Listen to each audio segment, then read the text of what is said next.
Hello everyone, it's Jack Cotton, luxury real estate expert, author, and agent.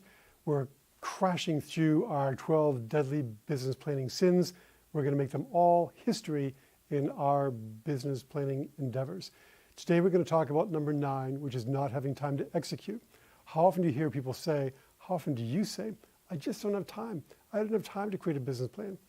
I don't have time to, debrief my numbers from last year. I don't have time for this, I don't have time for that. Not having time to execute your plan is one of the 12 great business planning sins. So let's talk about some time management ideas. We'll talk about some steps in planning your day. It sounds crazy, it sounds basic, it sounds, kindergarten level, but having a to-do list or a task list each and every day is a good thing to have, because I know sometimes I get so busy that all of a sudden there's nothing. An appointment gets canceled and I see a 1 hour void or a half hour void in my calendar, and I'm so stressed out, I don't know what to do to fill that time. But guess what? All I have to do is go to Outlook, click on my task list, and I can find a million things to do. And it gets done, and I can just cross some more things off my list. So having a to-do list is critical. Enter appointments. Enter your to-dos as appointments.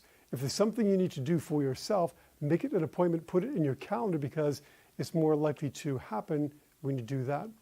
Always review your master plan, otherwise known as your business plan. Review it every single day and ask yourself this question: is what I'm doing at this minute keeping me on track to achieving my goal?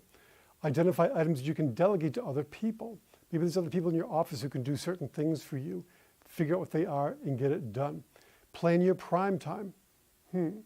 My prime time is early in the morning. It used to be late at night, but now I just pass out late at night. I can't do what I used to do all night in terms of creating content for you. So early morning is now better for me, and midday is also better for me. There's no right, there's no wrong, just know what it is and plan the hardest chores, the hardest tasks and challenges for your prime time. So here's some stuff here that you need to put in your calendar as appointments: your company meeting, your company tour, your MLS tour. Block out some time to call customers. Block out some time to check on transactions. And most importantly, block out some time to call your sellers at least once a week. We talked about that last summer when we talked about keeping the listing and communicating. Lunch, that's the highlight of my day, even though it's oftentimes in my car or at the office, but I always plan for it and have it in your calendar. Then plan some office time to be in the office. It's not necessarily uptime if you do that at your office, but some time to be there to answer calls, to follow up with things, and just check on files and make sure everything is still there and running. Some more stuff you can do is preview property.